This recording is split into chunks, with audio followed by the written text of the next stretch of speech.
दुपारची उन्हं सर्वत्र पसरली होती. वारा बंद होता.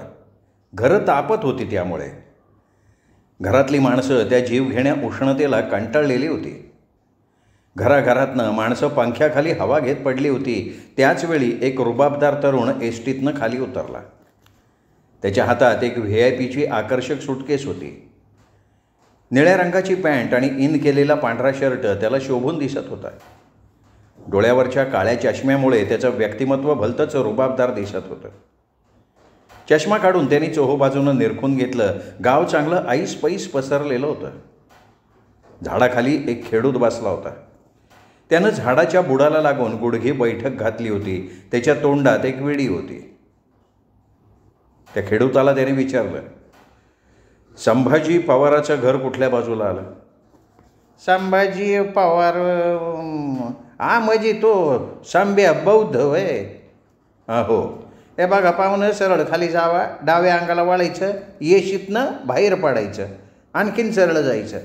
गावाच्या पूर्वेला बौद्धवाडा दिसन, तिथं विचारा, कोणी बी सांगन. आभारी आहे. बोलता बोलता सुटकेस सांभाळत तो पुढे निघाला. वेशीतनं सरळ खाली आला. पूर्वेकडे बघितलं. गावापासनं खाली थोडीशी लांब अशी एक वस्ती दिसली. गावानं बहिष्कृत केलेली, वाळीत टाकल्यासारखी. आपलं स्वतंत्र अस्तित्व टिकवून होती. शेकडो वर्षापासनं ती वस्ती जशीच्या तशी होती. बदल असा तिला माहिती नव्हता.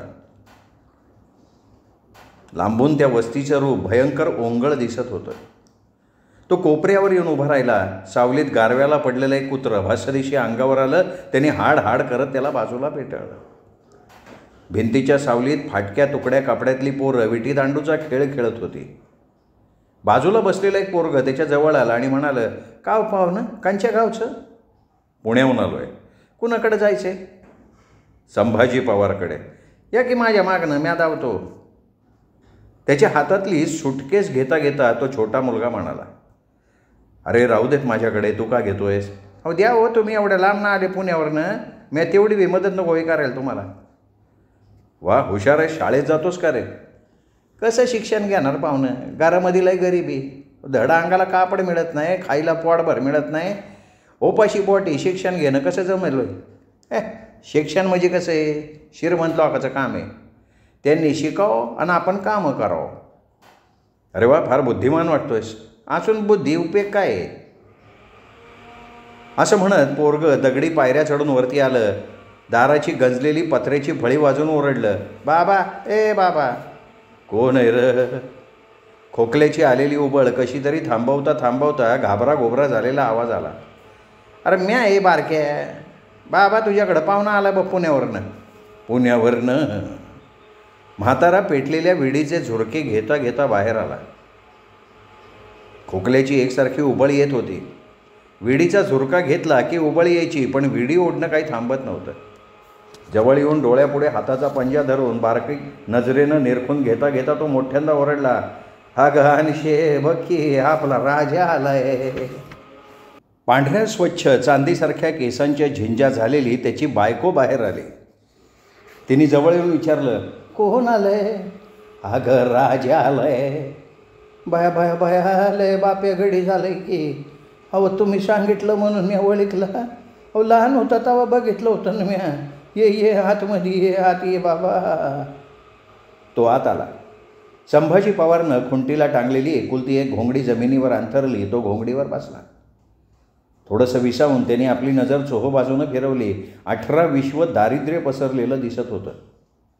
दोरीवर 1-2 फाटक्या गोधड्या लोंबकळत होत्या.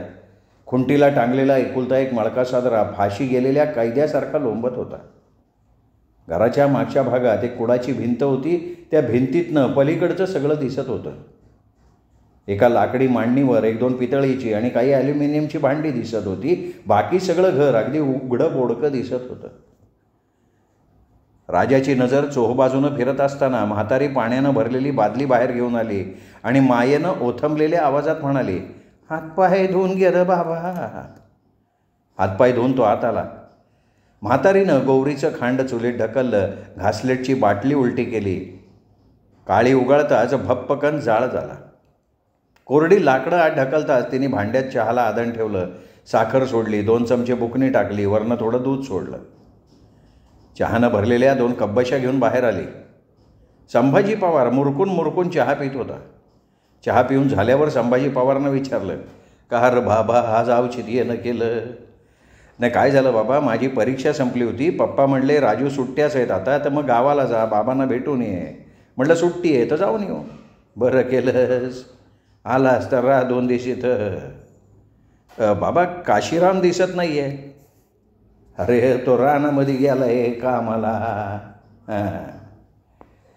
म्हातारी आपल्या देहाचा तोल सावरत आतमध्ये निघून गेली. म्हणाली, जरा तू ह्याच्याबरोबर बोलत बस, मला चुलीला भिडावं लागते बाबा, काहीतरी करते म्या. तेवढ्यात काशीराम गवताचा भारा घेऊन घरात आला. कपाळावरचा घाम धोत्र्याच्या सोग्यानं पुसता पुसता हास्य हुश्य करत भुईला टेकला आणि दिव्याच्या अंधुक प्रकाशात राजाला बघून म्हणाला, अरे तू केव्हा आला? मी दुपारीच आलो. बरी आठवण झाली आमची. तुला येते का आमची आठवण? मग इकडच्या तिकडच्या खूप गप्पा झाल्या. रात्री जेवणं झाली. जेवणाचा बेत अगदी साधा होता, वांग्याचं कोरड्यास आणि भाकरी. सकाळी सकाळी त्यांनी प्रातर्विधी लवकर आटोपली. कपडे करून बाहेर आला तर त्याला दिसला बारक्या. त्याला हाक मारून त्याने विचारलं, तुला पोलीस पाटलांचा वाडा माहिती आहे का? हां, त्याचीच तर मसरं चारतो मी. छान. त्यांची एक मुलगी आहे की पुण्याला शिकते ती? बरोबर. माझं एक काम करशील, हे पाकिट तिच्याजवळ नेऊन देशील? देईन की. बारक्या धावत गेला. थोड्या वेळानं परत आला आणि म्हणला, दिलं साहेबा. कुणाकडे दिलंस? राणीकडं. तू पाकिट दिलं तेव्हा कोणी बघितलं नाही ना? नाही नाही नाही नाही. Okay, good boy. काय म्हणला साहेब? नाही काही नाही, तुझा आता. घड्याळात 9 वाजले होते. तो घोंगडीवर बसून मासिक चाळत होता. त्याचवेळी राणी दारात येऊन उभी राहिली. थोडी गुस्स्यात म्हणाली, काय रे, काल आलास तू आणि आज सकाळी कळवतोस मला? अगं काल आलोय खरा, पण इकडे बाबांची चौकशी करण्यात वेळ गेला.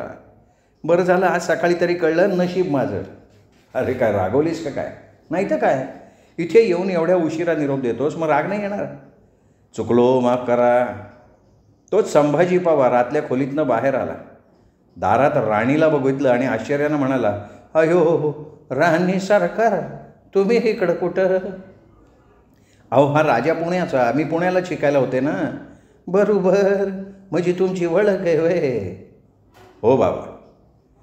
मग राजाकडे वळून राणी म्हणाली, तू वाड्यावर या ना. हां, येतो येतो. चल मी आता निघते. राणी आली तशी निघून गेली. सकाळी सकाळी त्याने त्या वस्तीतनं फेरफटका मारला. तरुणी पोरं फक्त हातावर हात धरून बसली होती. सगळं काही शांत. जीवन जगण्यासाठी धावपळ नाही का काही नाही, जगायचं म्हणून जगायचं. गावातल्या लोकांशी या तरुणांचा कुठलाही संबंध नाही. शेती कामासाठी गावात मजूर लागले तर तेवढ्यापुरता काय तो संबंध, नाही तर गावापासून बाजूला फेकलेले सगळे. सवर्णांच्या नजरा मात्र एखाद्या मढ्याकडे बघाव्यात तशा. वस्तीतल्या तरुणांना एकत्र केलं त्यांनी आणि विचारलं, या गावात दलित पॅन्थरची शाखा आहे का? नाही. अहो पण हे काय भानगड काय दलित पॅन्थर म्हणले? हे बघा, दलित पॅन्थरची शाखा प्रत्येक गावात असली पाहिजे. तुम्हा दलितांवर काही अन्याय झाला, माणूस म्हणून अस्पृश्य लोकांकडे नीट वागणूक मिळत नसेल तर तुम्ही या शाखेमार्फत मुख्य शाखेकडे तक्रार करायची. आमची तक्रार कोण ऐकून घेणार हो? आज पतुरलाही सोचले. आम्ही लोकांनी तक्रार नसती करायची. हे बघा, त्यासाठीच दलित पॅन्थरच्या शाखा गावोगावी उभारल्या जात आहेत. दलितांनी हे जोखड झुगारून द्यायचं आहे. पूर्वाश्रमीची कामं आता करायची नाहीत. ही कामं करायची नाही म्हणजे काय काय नाही करायचं? मेलेलं जनावर सोलायचं नाही, गावात दवंडी द्यायची नाही आणि गावात जाऊन भाकर तुकडा मागायचा नाही. काय आमच्या काय पोटाव मारतात काय? हे बघा, नवीन युगाचा नवीन मार्ग शोधला पाहिजे. आपल्या मुलांना खूप शिकवा, त्यासाठी मुलांना शहरात पाठवा. दलितांच्या मुलांसाठी सरकारनं खूप सोयी केल्या आहेत. फक्त तुमची मुलं शिकणारी हवीत. मुलाचं खाणं, कपडा लत्ता, पुस्तक सगळं सरकार देतं आहे. मागासलेल्या वर्गातल्या मुलामुलींना नोकरीत अग्रक्रम दिला जातो आहे. त्यामुळे आता आपण मागे राहून चालणार नाही. या अगोदर खूप भोगलं आहे आपण. आता आपल्या मुलांना ते भोग भोगू देऊ नका. त्यांना शिकवा. शिकलेला मुलगा तुमचं दारिद्र्य दूर करणार आहे. बाबासाहेब आंबेडकर आपल्यासाठी खूप काही करून गेलेत. दलितांना समान हक्क मिळावेत म्हणून आयुष्यभर झगडले ते त्यांचं स्वप्न आपण साकार करायला हवं. तोच जमावातनं एकजण घोषणा देऊन मोठ्यांदा म्हणाला, बाबासाहेब आंबेडकरांचा विजय असो. मग घोषणांवर घोषणा व्हायला लागल्या. त्या जमावाला थोपवून राजा म्हणाला, पाटलांच्या वाड्यावर कोतवाल कोण आहे? म्या. काय नाव तुझं? रामा कांबळे. आजपासून वाड्यावर जायचं नाही. जायचं नाही? मग काय त्याच्या खेटरनं माझं अंग शिकून घेऊ काय? घाबरू नको, त्याची हिंमत होणार नाही. ती जोपर्यंत हा राजा तुमच्यात आहे तोपर्यंत कोणीही तुमच्या वाटेला जाणार नाही. अहो पण मला सांगा, गावकीची कामं थांबवून कसं चालन हो? का नाही चालणार? करू दे ना त्यांना काही दिवस. अशी हलकी कामं केल्यामुळे तुम्हाला त्या लोकांनी हलकं ठरवलं आहे. उलट तुम्ही गावातली घाण बाजूला काढताय, गाव स्वच्छ ठेवताय, गावाला दुर्गंधीपासून वाचवताय. पण त्याची फलश्रुती काय तर तुम्हाला ही न ठरवलं गेलं आहे. सार्वजनिक संडास साफ करणारा भंगी देवळातल्या पुजाऱ्यापेक्षा नक्की श्रेष्ठ आहे. ही समाजरचना केली आहे समाजातल्या ढोंगी लोकांनी. कशासाठी? तर आपल्या जातीला उच्च म्हणून मान मिळावा. ही किडलेली समाजरचना आपल्याला बदलायची आहे. आपल्याला आपले समान हक्क हवेत. स्पृश्य अस्पृश्य हा भेद परमेश्वराने निर्माण केला आहे का? जगाच्या पाठीवर माणूस ही एकच जात आहे, कळलं? मग कोतवाल वाड्यावर जायचं नाही. ठीक आहे, नाही जाणार. शाबास. या लढ्यात अशा लोकांची गरज आहे. गावची कामं करणारे आणखीन कोण आहेत? लक्षात ठेवा, आजपासून गावात मेलेलं जनावर ओढून बाहेर न्यायचं नाही, दवंडी द्यायची नाही, भाकर तुकडा मागायचा नाही. पण पोराबाळाचं कसं होईल मग? सगळं ठीक होईल, सगळं ठीक होईल. पहिल्यांदा थोडा त्रास होईल आपल्याला, पण मार्ग काढू आपण. सगळ्याची संमती आहे ना? नाही मग आज इथं तुम्ही दलित पॅथरची शाखा काढा की. ते बरोबर आहे तुमचं. आज इथे तुमच्या गावच्या दलित पॅन्थर शाखेचं उद्घाटन करू. मला सांगा, शाखा प्रमुख कोणाला करायचे? रामासनी करा. ठीक आहे, बाकीचे सदस्य ठरवा. मी कागदपत्र मुख्य शाखेला पाठवून देतो. त्याचवेळी एक उत्साही तरुण श्रीफळ गुलाल घेऊन धावत आला आणि उंच आवाजात म्हणाला, अहो शाखा तर नेमली, तिचं उद्घाटन करून टाका. रामा कांबळेनं दगडावर पाणी टाकलं, गुलाल उधळला, फटकन नारळ फोडला. जमलेल्या लोकांच्या कपाळी गुलाल माखला गेला. सगळं काही व्यवस्थित झाल्याचं बघून राजेंद्र पवार म्हणाला, मंडळी, आजपासून गावची कामं कोणी करायची नाहीत. कुणावर काय अन्याय झाला, कुणी आपल्याला शिवीगाळ केली तर आपल्या शाखेकडं तक्रार करायची. समजलं का नाही? वाड्यावरती बातमी वाऱ्यासारखी येऊन धडकली. बौद्ध वाड्यातल्या बौद्धांनी गावकीच्या कामावर बंदी आणली आहे. पाटलाच्या वाड्यात कोतवाल सुधीक विचारणार नाही, दवंडी दिली जाणार नाही. एक दिवशी दत्ताजी राजोळेच्या अंगणात मांजर मरून पडली होती. सकाळी सकाळी तो केदा गावकाराच्या दारात गेला आणि म्हणाला, अरे भले माणसा, कोण आहे? मी आहे दत्ताजी राजोळे. राज्याला कुत्र्यानं मांजर मारली, माझ्या अंगणामध्ये पडली, उचल आणि बाजूला टाक. नाही जमणार नाही. का? तुझ्या हाताला कीड लागली का? तुझ्या हाताला कीड लागली का? सावता तू उचल आणि फेक गावाच्या बाहेर. अरे पण तुझं काम आहे ना, ते तू करायला पाहिजे ना. माझं काम नाही ते तू उचल आणि बाहेर टाक. असं का? मग आम्ही महाराणी ते काम करावं असं काय आहे का? तुम्ही बी करून बघा की एकदा. दत्ताजी अपमानित होऊन तसाच परतला. ती मेलेली 2 मांजरं दिवसभर अंगणात पडून होती. भयंकर दुर्गंधी सुटली तेव्हा नाकाला फडकं बांधून त्यांनी ती गावाबाहेर फेकली. गावाची सगळी कामच ठप्प झाली.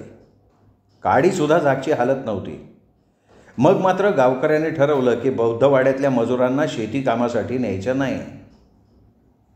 मग तर अतिशय भीषण परिस्थिती निर्माण झाली. लोकांना उपासमार घडायला लागली. राजेंद्र पवारांच्या समोर हा मोठा बिकट प्रश्न उभा राहिला.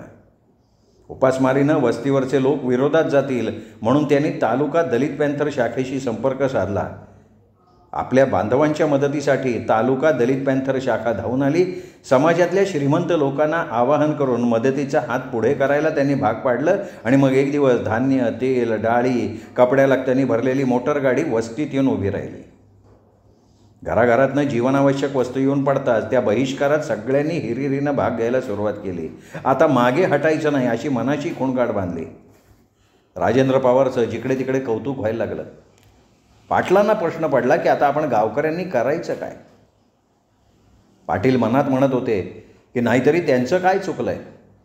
आम्ही सवर्णांनी त्यांना हीन मानलं, देवाची दारं त्यांना बंद केली. का? तर त्यांच्या स्पर्शानं देव बाटतो म्हणे. साधा माणुसकी धर्मसुद्धा आम्ही मांडला नाही. ते त्यांच्या समान हक्कासाठी भांडत असतील तर त्यांची चूक नाही आहे. कामाला त्यांचा नकार नाही आहे, पण माणूस म्हणून आम्हाला वागवा, आम्हाला आपल्या पंक्तीला बसवा. माणूसच माणसाच्या पंक्तीला बसू शकतो ना.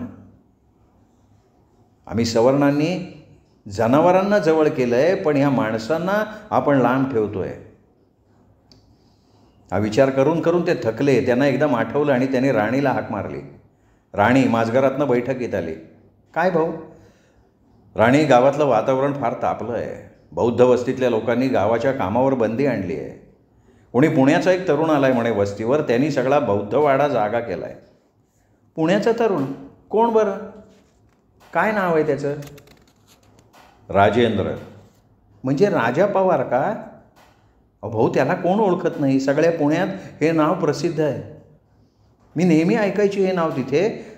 पुण्यातल्या दलित पॅन्थर शाखेचा मोठा कार्यकर्ता आहे. तो फार खतरनाक आहे बरं का भाऊ. अगं, त्यांनी सगळी वस्ती पेटवली आहे.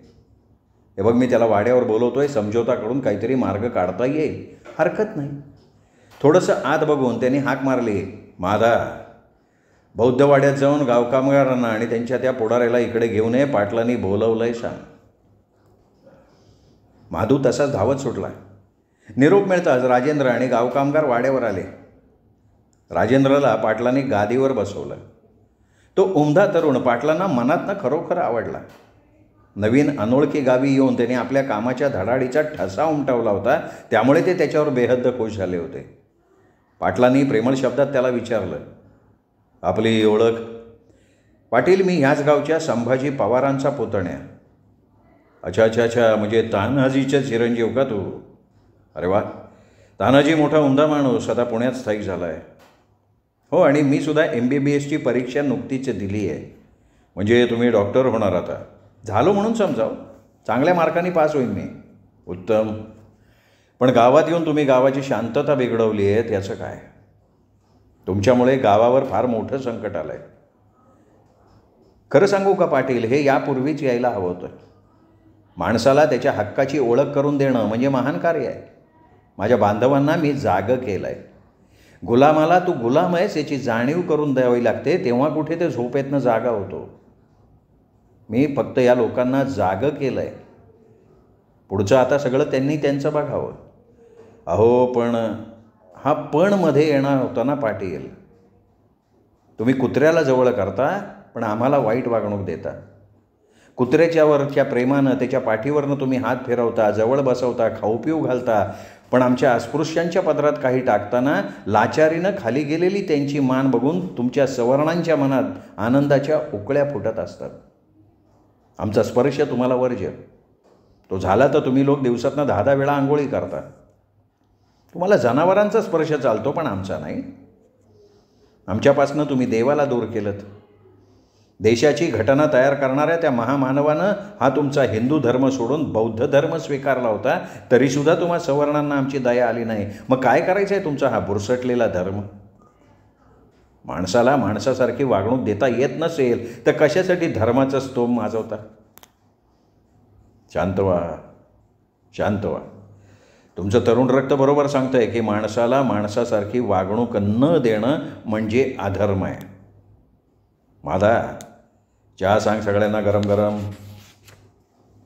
थोड्या वेळानं चहानं भरलेल्या कब्बशा महादूनं समोर ठेवल्या. राजेंद्रकडे बघून पाटील म्हणाले, घ्या डॉक्टर साहेब. थोडं पाणी देशील का महादबा? राजेंद्र महादबाकडे बघून म्हणाला. घोटभर पाणी पिऊन त्यांनी चहा घेतला. बाकीच्या लोकांचं चहापान झालं. पाटलांनी पुन्हा विषय सुरू करण्याच्या उद्देशानं म्हटलं, हे बघा, मी सुद्धा या शिवाशिवीच्या विरोधात आहे. माझ्या घरात कुठल्याही जातीच्या माणसाला चुलीपर्यंत प्रवेश मिळतो आहे. आता समाज सुधारतो आहे, सुधारला पाहिजे, हे माझं प्रांजळ मत आहे. तुमचं काय म्हणणं आहे तेवढं सांगा. गावातनं हा स्पृश्य अस्पृश्य भेद नाहीसा झाला पाहिजे. मी गावाच्या वतीनं वचन देतो की गावात कुठल्याही प्रकारचा स्पृश्य अस्पृश्य भेद पाळला जाणार नाही. दलितांना माझ्या हातानं मंदिर प्रवेश करून देतो.